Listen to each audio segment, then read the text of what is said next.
waa degdeg ciidamada boosaaso oo diiday amarka deni iyo dagaalkii oo baaqday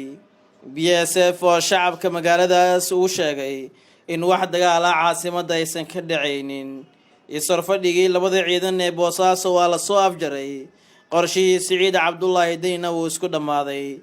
warbixintan Milga TV ayaan ku eegi doonaa wararkii ugu dambeeyay ee boosaaso ciidamada isku fadhiya halkaasi iyo Deni oo xaalka uu ku xun yahay balse marka hore saaxiibayaal shargareeya muuqaalkan idinkoo like iyo love nasaaraya sidoo kale nagu soo biira follow dhaha page-keena Milga TV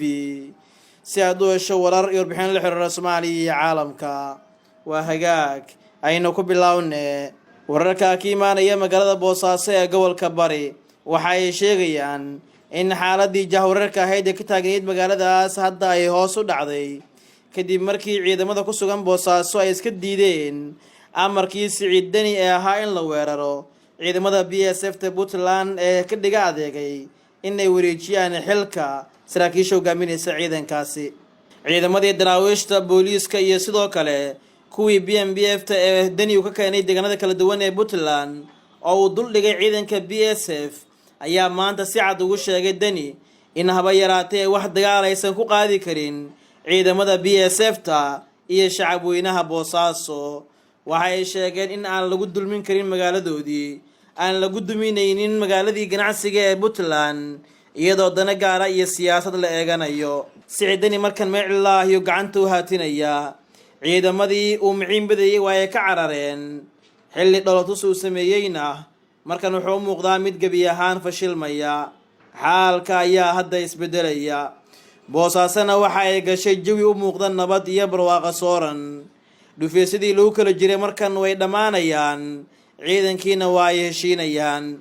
BSF Puntland iyo saraakiisha hogaaminaysa ayaa shacabka magaaladaas u sheegay in la gaaray waqtigii ay u midoobi lahaayeen dowlad la'aanta iyo kaligii taliya Siciid Deni waxay ugu baaqeen in ay shacabka dib ugu soo laabtaan guryahooda oo ay Boosaaso ka jiri doonin dagaal iyo colaad oo si daba dheeraata BSF ayaa si buuxda gacanta ugu haysa gabi ahaan deegaanada iyo sidoo kale xaafadaha ugu waaweyn ee Boosaaso ciidamadii Siciid Deni ku dashanayayna kala bar gacanta ayaa lagu dhigay wax walba waa isbedeleen siyaasad ayaa la rabay in loo adeegsado ciidanka BSF Puntland markay ka dhiga adeegeen weerar ayaa lagu qaaday hase yeeshee hadda Siciid Deni ayaa damcay in uu si kale u adeegsado ciidamadii kale ee Puntland balse iyagiina way ka diideen qorshaha Siciid Deni oo si cad ay u sheegeen in damac waaliyaha uu ku jiro oo aysan tallaabadaas fulin karin isbedel weyn ayaa muuqanaya hadda magaalada Boosaaso ee xarunta gobolka Barina waxaa caadi u soo laabanaya adeegyadii bulshada goobihii waxbarashada iyo ganacsigii guud ee magaaladaasi kadib 2 toddobaad oo ay isku fadhiyeen ciidamada daacad u ahaa Deni iyo kuwa BSF Puntland amarka Siciid Deni oo diidana waxa uu muujinayaa in Deni markan gacanta aysan ugu jirin wax ciidan ah oo uu taageero ka helo iska badaa ciidamadii BSF kuwii kale ee Puntland ayaa dareemay dabinka loo dhigayo iyo in Deni shirqool uu ku ridayo iyagoo si cadna u diiday amarkiisa Boosaasana ka baajiyay colaad faraha loo guban lahaa oo magaaladaas dib u dhac weyn u keeni lahayd